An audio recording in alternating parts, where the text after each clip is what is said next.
see, 9-2-13. This is our favorite stuff, the word problem stuff. So this one says, Reva. This is Reva working at Starbucks.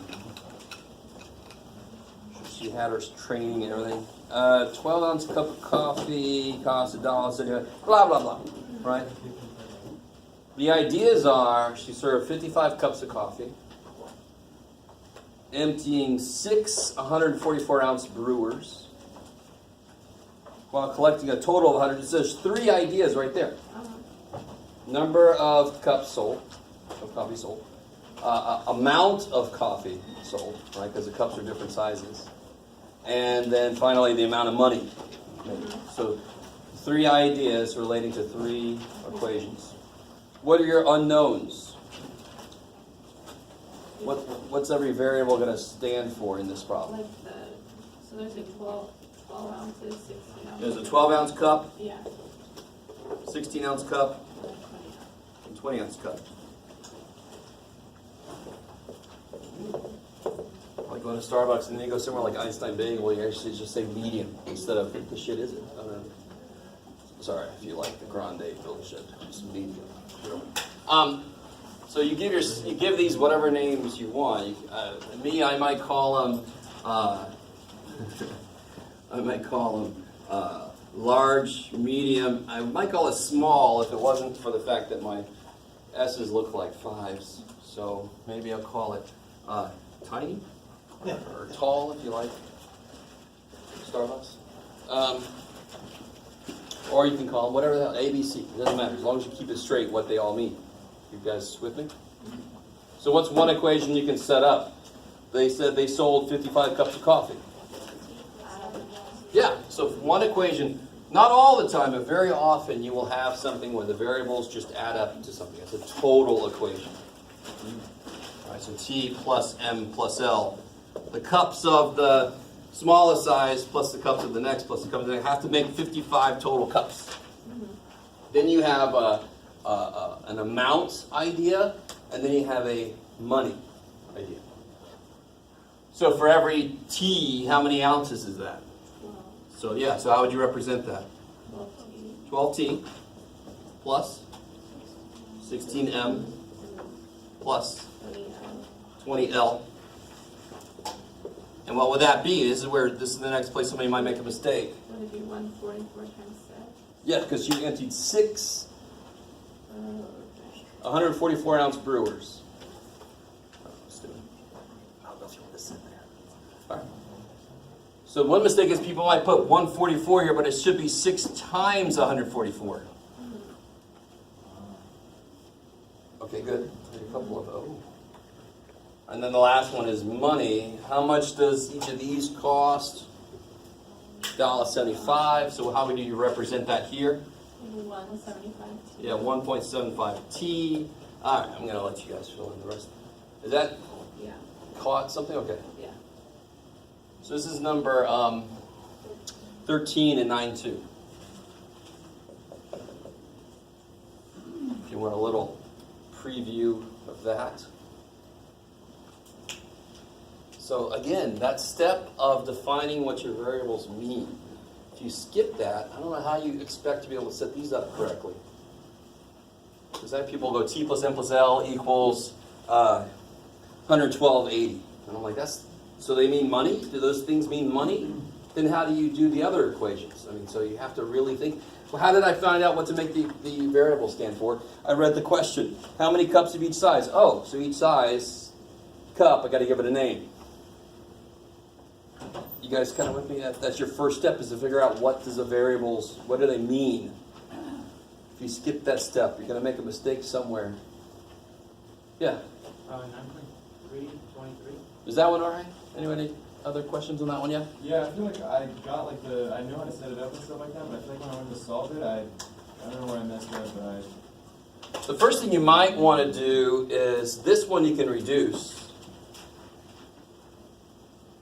You see how far apart are 12, 16, and 20? And 4 goes into all 3. 4 is definitely going to go into this guy, because 6 and 144 are both even. So I can divide this row by 4, reduce all my numbers, make it easier to work with? You always look for that. If you have a system of equations, one of the most basic things you look for is, can I reduce any of these suckers? What makes a harder equation is bigger ass numbers. Well, if I could divide them down, yes, I will. Another thing you can do is you can kill the decimals in this one. Bless you. This would be, just to finish it out, 210 m plus 235. What do they call it? L equals, and this is going to be the 11280. How do they kill the decimals in this? If you wanted to clear the decimals out, how could you do it? Yes? Multiply by 100. Yes. Multiply by 100, that will move the decimal over twice, if you want to. The trade-off there is you make much larger numbers, of course, but at least they're whole numbers, so it's up to you. They would all be divisible by 5. Do you see that? Right? So once you multiply by 100, you can divide all of them by 5. Again, make the numbers smaller before you start to work with them. And then, after this, you could, who knows, there could have been a negative you forgot to take or something. It would just be the same thing, 1, 2, and then you make the fourth equation right, and then you do 2 and 3. Yeah. So if you left everything alone, I could multiply this by negative 12, add it to this, kill the t's. Okay. Multiply this by negative 1.75, kill the t's. Right? Of course, most humans don't want to work with decimals. I only say it that way, just I'm a human too. We don't want to work with decimals if we don't have to. Or with bigger numbers. That's why I suggest divide when you can, kill fractions and decimals. Make the problem easier first before you start doing stuff. So you can divide both sides of this by 4. And this one you can multiply by 100 and then divide by 5. Some of you guys might realize if I multiply by 100 and then divide by 5, I just multiply by 20. That's what 100 divided by 5 is. That would be 1 step instead of 2. It doesn't matter. It doesn't matter. They both get you to the same place. How's that? Is that okay? Yeah, so many places, trust me. This is not a reason to not do it. But there are so many places to make a mistake in these problems. You guys know this. What did I say to try to alleviate that anxiety? Show me you know the steps to take. If you make a mistake somewhere, I'm not going to take that many points off. I'm mostly concerned with, do you know the steps? Do you know the process? I always hate the teachers that are like, well, if you go build a bridge and you miss and you make a 2 of 5, people are going to die. I'm like, I'm not building any bridges yet. Shit. What's important right now is, do you understand the process? When you go build a bridge, you've got to get the right numbers at the end, right? You ain't building no bridges yet, I don't think.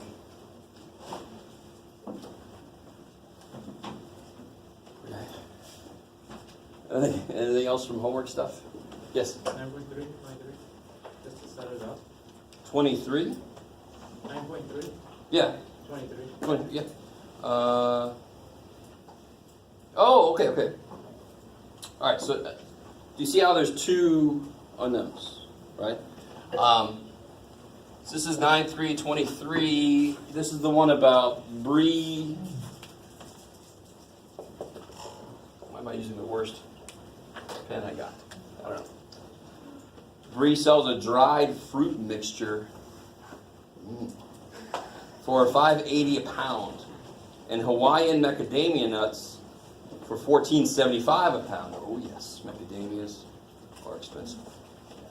She wants to blend the two, not scientifically, she's not going to fuse them, but she wants to just mix them together to get a 15-pound mixture that will sell for $9.38 a pound. Oh God, what the shit. So you guys see how there still is 2 ideas. There's 2 unknowns.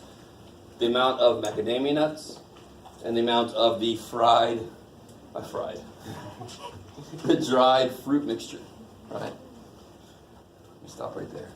Do you see how that's almost always the first thing I look at is how many things do I not know?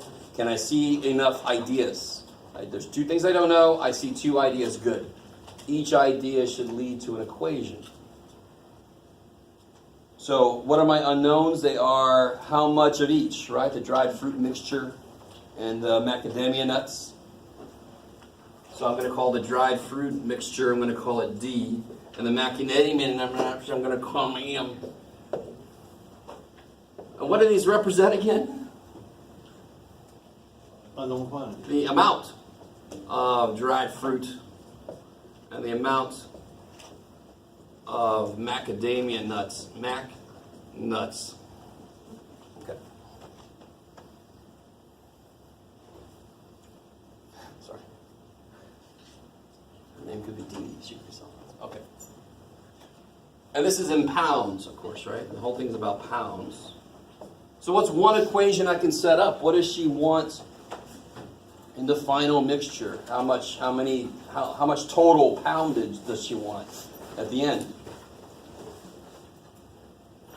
9 pounds. 9? No. How many pounds does she want? 15. 15 pounds. She wants 15 pounds. So how do I write an equation for that? So this is the pounds idea, and the next one's going to be the cost idea. So how do I set that up? D plus M equals 15. Oh my God. Right? Do you see how that's why you start with how many variables are, how many unknowns? That tells me how many ideas I have to find, because each idea will be an equation. So what's the other thing going to be? It's the money. How much for all the dried fruit? How much per pound for the dried fruit? $5.80 per pound. So how much total money for D pounds? 5.80 times D. Because if I had 2 pounds of it, how much would I have to pay her? 2 times 5.80. Right? And again, whenever I see a per something in a word problem, very often that's where a variable needs to go.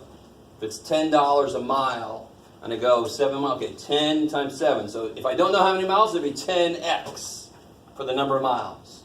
Per mile, per pound. So price per pound, so I got to multiply by the number of pounds.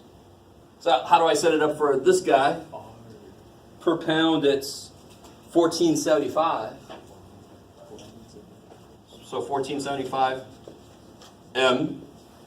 And that should equal, well, this is going to be interesting. Do you see how it's price per pound times pounds? Price per pound times pounds. So what's the final mixture? How much is the final mixture cost? You can do this. Unless you don't have a book, then you can't do it. Sorry. $9.38. Keep going. Per pound. So if you just put $9.38 here, this equation doesn't make a damn bit of sense. What is 580 times D? Isn't that just money?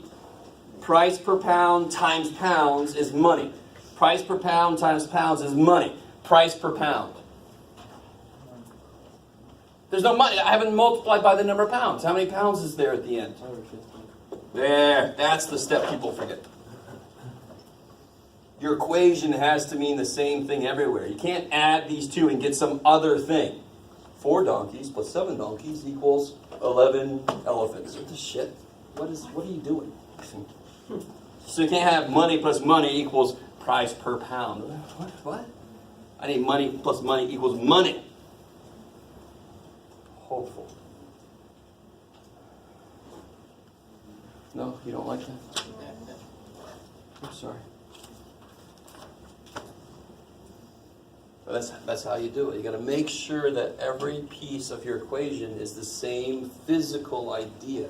This is something you guys are not used to. You think equations are just numbers and letters and blah, blah, blah, but they actually have to contain coherent ideas. Believe it or not. They are math sentences. Is that decent? Who asked that question? Is that all right?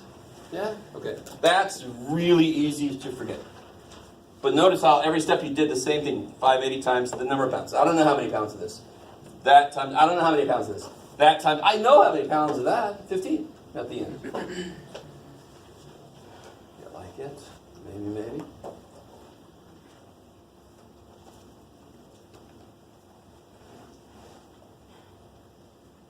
Anything else from homework stuff? Or is there more on that one, you guys, that you can ask a question about? You guys okay? Have I beaten you over the head already and stuff? Oh my God. All right. Okay. If there's nothing else from homework, we got up to 5.2 last time, talking about properties of powers. I like it. We're going to do a little bit into 5.3, and then I got a little like review sheet kind of thing, which is good because I forgot my green book, of course.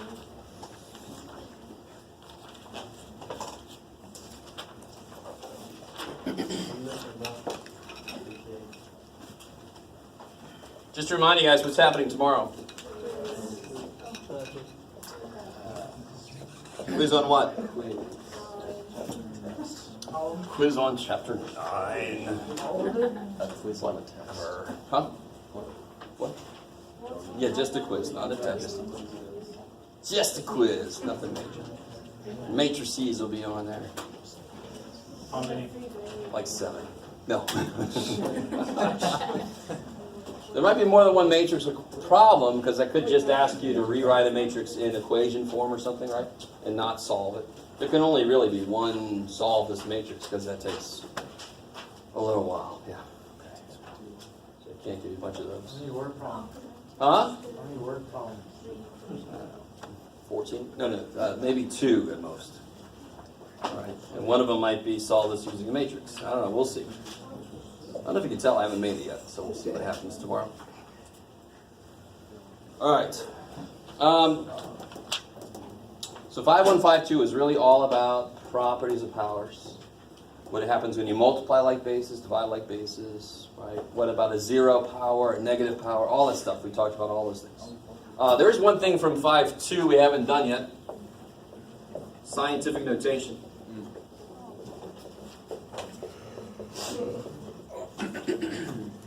Really? All right. I know a lot of you probably, yes? The quiz is going to be all of chapter 9? All of chapter 9. Yep. I'm hoping some of you guys have looked at some scientific notation stuff. Maybe.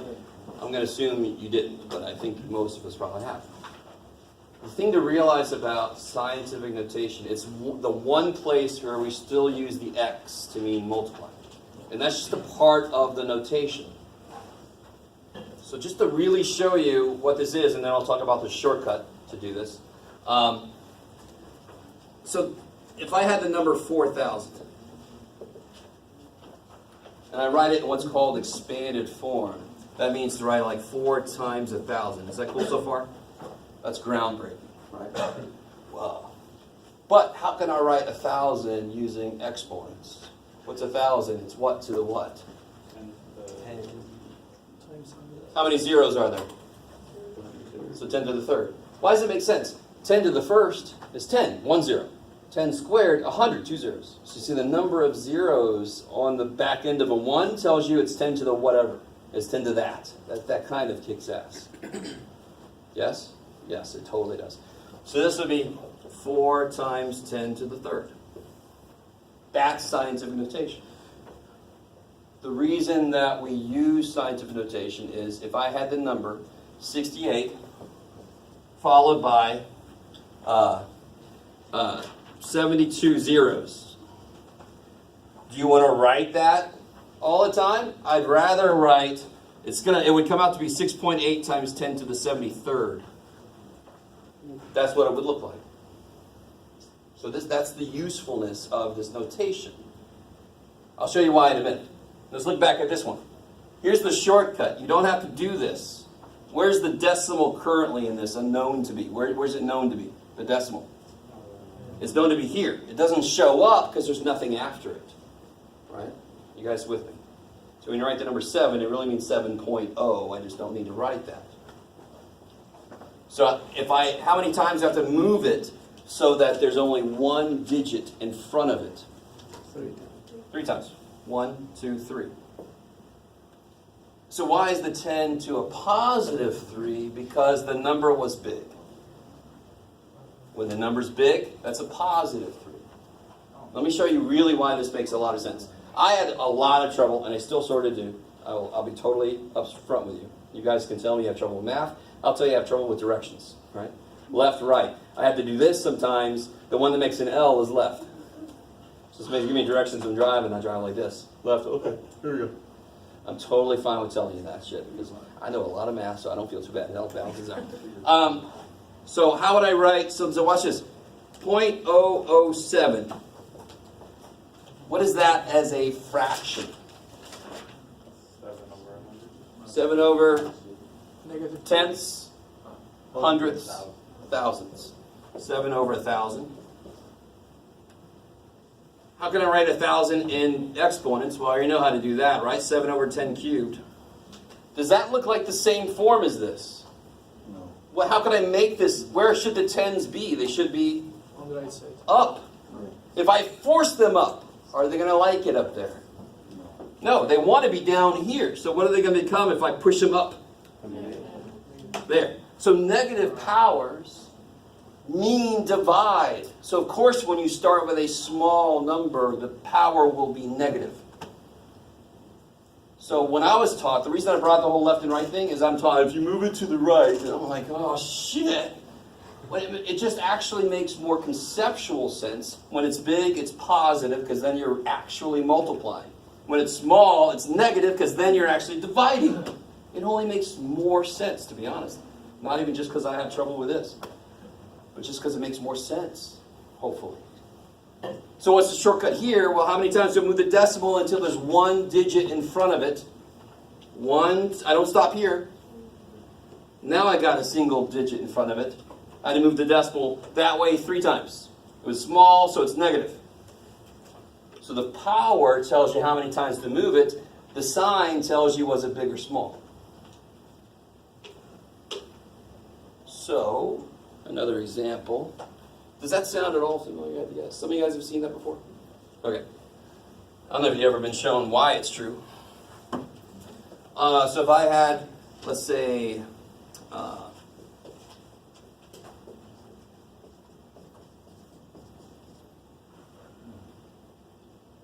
so this is nice because we group the zeros in groups of 3. Where's the decimal at the moment? At the back. Way back there. So how many times do I move it? 3, 6, 9, 12. So what would it's going to end up being 4.2 times 10 to the 12th, because that's how many times I move the decimal. What do I do when I multiply by 10? I move the decimal over.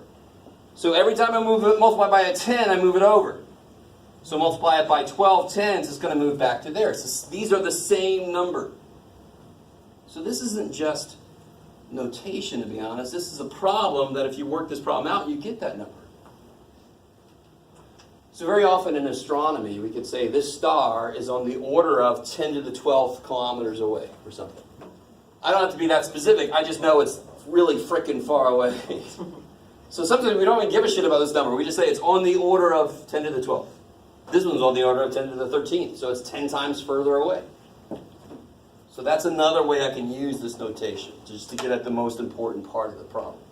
How are we doing? Any? Okay. So what about this one? So go by how many zeros there is? Second? Not just how many zeros. If you do that, there's 3, 6, 9, 10, 11 zeros. Oh, okay. But then you have to move it one more time to get it. So a weird way I think of this is scientific notation is like a 10 vampire. Wants to suck all the 10s out of something. So if I stopped here at 42 times 10 to the 11th, 3, 6, 9, 10, 11. If I stopped right there, doesn't 42 still have a 10 in it? Yeah. A 40 and a 2, so it hasn't sucked all the 10s out of it yet.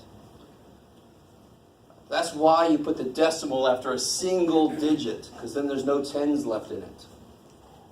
Is that why 4.2 is 42%? No, Wait, you gotta be wait, careful. wait, no. No, Yeah. no. All right, it's sort of related because percent is 100, 10 squared, that's why I move it twice. That's related, yes, okay. What about this one? 0.00000000000014. Fudge. All right, so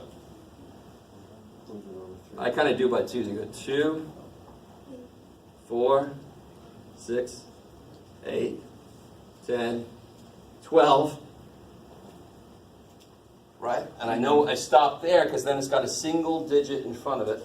So it's what? It's 1.4 times 10 to the negative 12. Because now I want to divide by 10s, make it really frickin' small. Not a lot to this. It's sort of the same idea as exponents themselves. I don't want to write x times x times x times x 80 times. I want to write x to the 80th. So then we thought, is there a way to use this with numbers? Shit, yeah. If there's a shit ton of zeros, there's got to be a more compact way to write that thing. And this is how we write it compactly. I like it. In your graphing calculator, this problem would look like this. A little e. That little e means times 10 to the. Times 10 to the. That's what that means. So if you put this number in your graphing calculator, it might, and then hit enter, it might actually make it look like this. So instead of X, you got E. Yes. So that's just a graphing calculator weirdness. So we have to know that that means times 10 to the this. Okay. All right. All right. What about the other way around? Write these in standard number format. Right, expand these. So like if I said, let's say 9.17 times 10 to the negative 5th. Write that in normal decimal format. And then this one too.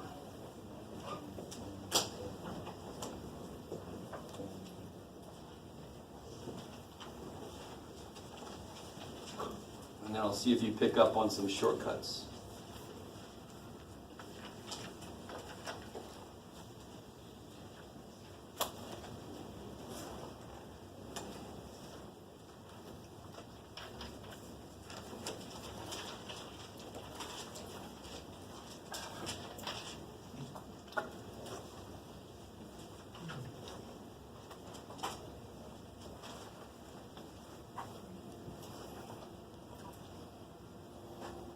Good.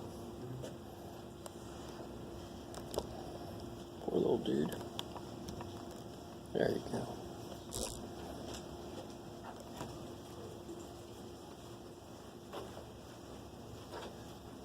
So something really cool about negative powers, when you have scientific notation with negative power, you always have to go back once to get around that one digit. So how many zeros will there be is one less than this.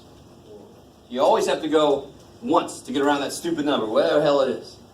So now you got to go back 4 more, so there's going to be 4 zeros. That's beautiful. So don't put a bunch of zeros out here and go, oh, let me just guess and see. No. You know there's going to be 1, 2, 3, 4 zeros, and then 917. Using that, it's almost dead. How are you, Office Depot? You suck too. Okay. What about this guy? You can do something similar. How many numbers you have to go around? 3, so how many zeros will there be? Yeah, 5 more places to go. So 1, 2, 3, 4, 5. Does that make sense? This was positive, so you make it big. Or you move it to the right. This is negative, so you make it small. Or you move it to the left. Whatever way you like to think of it. Bless you. Thank you. How are we doing? Good. So how did I do this? 1, 2, 3. How many more places do I have to go? 5. So those will be zeros. So you count after the decimal? Yeah. If I write 1.113, is that number different from this number? No. No. Is 7 different from 7.00? No, they both mean $7, right? So how many zeros are there technically after this? Infinite number. So if I move my decimal past the 3, I'm just going to have that 0 that I know is there show up. It's just going to show up. It didn't need to show up before. Does Is that all right? You guys? You go to the gas station, and what's gas cost? $3.30 on a good day. Three. 47 right now. Right now, yeah, let's say $3.49. It never says this. What does it say? 9.9. Yeah. So it's really $3.50 with the shit, right? Call now. It costs $11.99. They're trying to make it sound. It's really $1,200. Just say $1,200. I'll buy something from you if you just say $1,200. Shit. I won't because I don't have $1,200. But still, I'd feel better about people if they just would say $1,200 instead of $5.99 instead of $600. Good Lord, come on. Sorry, that was a rant. I'm sorry. But yeah, you always have that third decimal place. So there are, how many decimal places are after this still? Infinite number. So, but I don't need to show them. But the minute I start with a decimal over it, now I need to show them. They are all there. They are all just sitting there waiting to show up when they need to. Yes? How could I write $8? Here's $8, right? Is there another way to write $8? Yeah, 800, because those are the same damn thing. Okay, so enough of that. That's where those zeros come from. They don't come from it. They're there.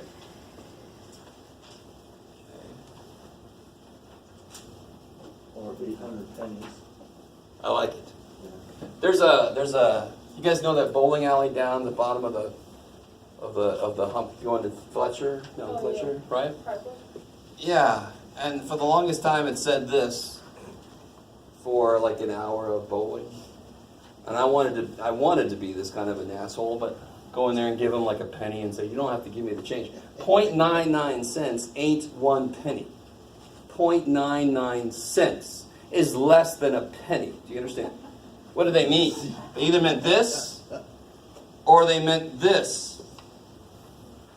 $0.99, that's 99 cents. So you guys understand? Yeah. Do you understand? You look for this now. You will see it somewhere. Because people don't know math anymore. Okay. So you guys, you've been like, that's crazy. Okay. All right. So if you someday have a business, be careful not to do that. You're gonna have some math asshole with time on his hands come in and go, "Here's your penny. Go play for an hour." False advertising. Oh, okay. Is that decent? Is that right? Do you guys get the idea if you haven't seen this before or it's been a while? All right, I got a little handout. We're going to work on it in a minute, but I want to do one more idea. Let me throw one more idea at you. And that's the idea of polynomials. Kind of a big idea. What the shit is a polynomial? What is it? Somebody give me an example of one. You guys have heard of polynomials, right? Yes. Give me an example of one. 3x cubed. I like it. 3x cubed. There's one example. Somebody give me another one.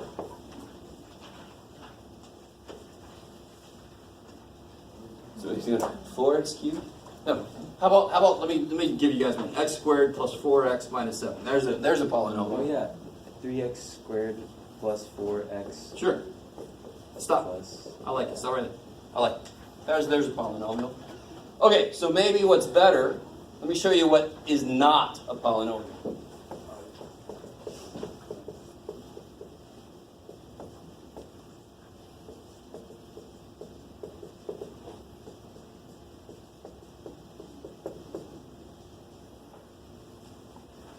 Those are not polynomials. Here's another one. See, these are not polynomials. Can anybody tell me what x cannot be? You should know this. X can't be 0. And here, the same thing. What is x to the negative 1? 0. What is x to the negative 1? One of the So then x can't be 0. I love it. Stop being psychic. I know your next question. All right. So that these two make sense. Polynomials, I want them to work for every value of x. That's one thing about them. Secondly, I want them to only have whole number exponents. So they have to work for every value of x, And the powers have to be whole numbers. You can't have a 1/2 power. We don't even know what the shit that means yet. Maybe some of you guys do. But officially we don't. But it just can't have it. It can't have a negative power because that would make something not allowed. Does that make sense?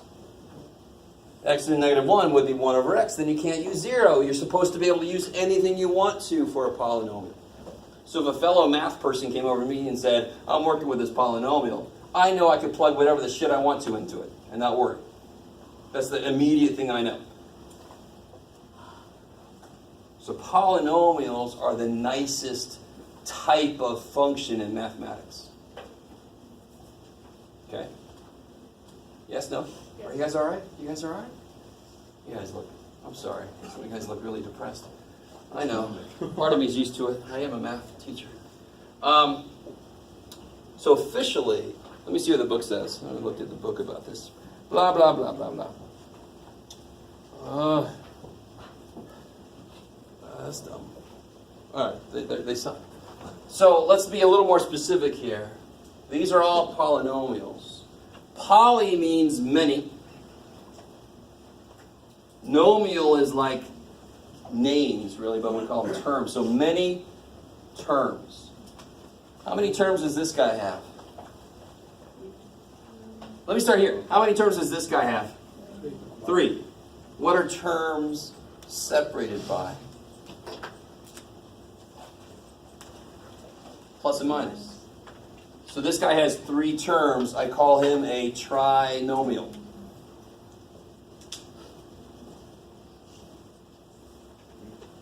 So what do you think we're going to call this dude? Binomial. No way. So he's got 2 terms. So I call him a binomial. And what do you call this dude? Binomial. I like it. I totally love it. I don't know why we didn't call it a uninomial or something like that, like a unicycle. This is called a monomial. Like a monocle is the guy that wears the one glass, right? That's a monocle.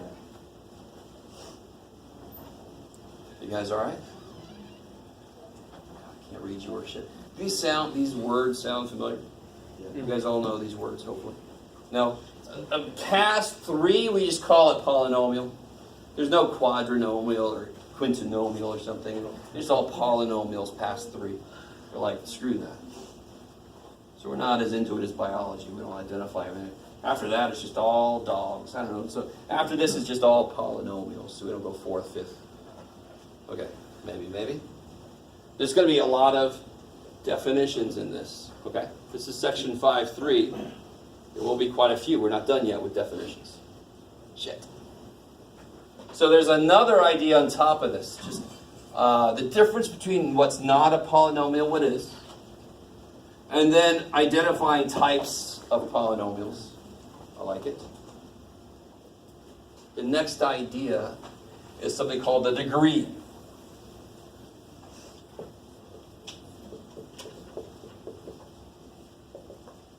The degree of each term and the degree of a polynomial.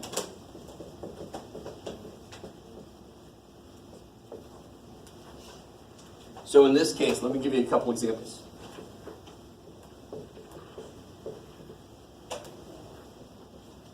What's the highest number of variables in any term? Now, I'm getting ahead of myself. How many variables do you see in this term? Don't say 1. How many x's do you see? 3. So 3 total letters in that term. You with me? Right. 3 x's. This is the 3rd degree term. This is a how many letters? 1. This is a 1st degree term. This guy, you gotta love it. Say the number that represents how many x's there are. 0. 0. It's a 0th degree term. 0th Nothing perfect. degree. It's like the white belt, or you with me? Or like you don't even have a belt yet. There you go. 0th degree. You're not even getting the belt yet. Let me stop for a second. Let me show you another example of why I'm careful. I didn't say the power you see, did I? No. I said the number of letters you see in each term. So here's my second example. Let me do this in a different color. 5 5x to the fourth y squared minus 7xy cubed plus 5y. So this one, what degree? Let me take him away. What degree is this guy? 6. I love it. See, beautiful. The total number of variables you see in each term is the degree of that term. I see 4x is 2y. I see 6. So what's this guy? Fourth. What's this guy? First. The degree of the polynomial is really hard to make you guys excited about this, but there's nothing to be excited about, just something to understand. The degree of a polynomial is the highest degree you see. What's the highest degree I saw in this whole thing? Third. This is a third degree trinomial, to completely identify it. Like a yellow-bellied sapsucker. This is a third degree trinomial. Third degree trinomial. It's like a second level blue belt or something. I don't know. This guy would be what? Sixth degree trinomial.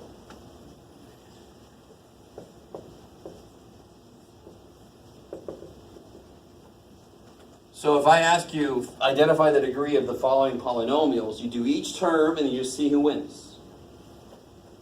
Does that make sense? The degree of the whole polynomial is just the term that wins. What's the highest degree term? That's the degree of the polynomial.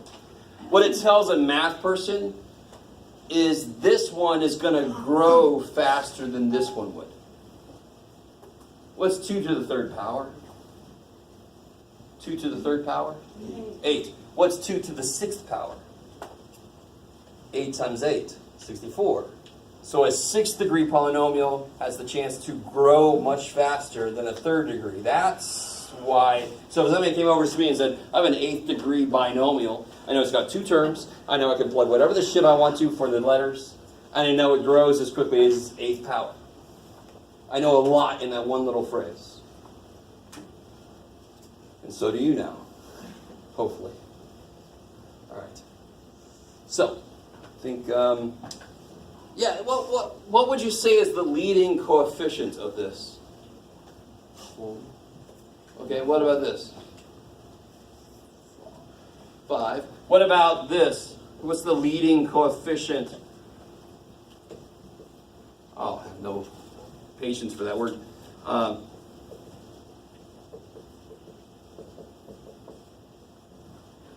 What's the leading coefficient? 4. Not 4. -7. Do you see why? Because that's the Oh, the 11. That's the highest degree term. So leading coefficient is just the coefficient that's in front of the biggest degree term. Rawr. So if I put this guy in the correct order, do you see how all these are in descending order by degree? So if I put this in the right order, that would be first. That's why it's the leading coefficient. It's the one that would be first if I put it in descending order. It's the most powerful piece. And then 6 would be 0? Is that a 0? Oh, yeah, yeah. So this is the 3rd degree, 11th degree, 0th degree. 0, okay. Yes, I know you haven't heard the word 0th before. I think it'd be a great band name.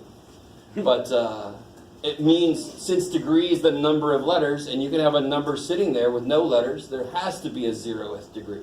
0th degree means, how much does this grow? If I change y, how much does this grow? It doesn't change. It's 6. What if I make y a billion? It's 6. So 0th degree means it doesn't change at all. Does that make sense? So the degree tells me how much does it change as I change my inputs. This ain't going to change a damn bit. 0th degree makes total sense then. How much does it change? 0. So here, let me let you try this. If you want to, you can start at the last one. That's related to the polynomial stuff, and then there's scientific notation, and then there's power stuff up here. So it's a review of everything we've done in 5 so far.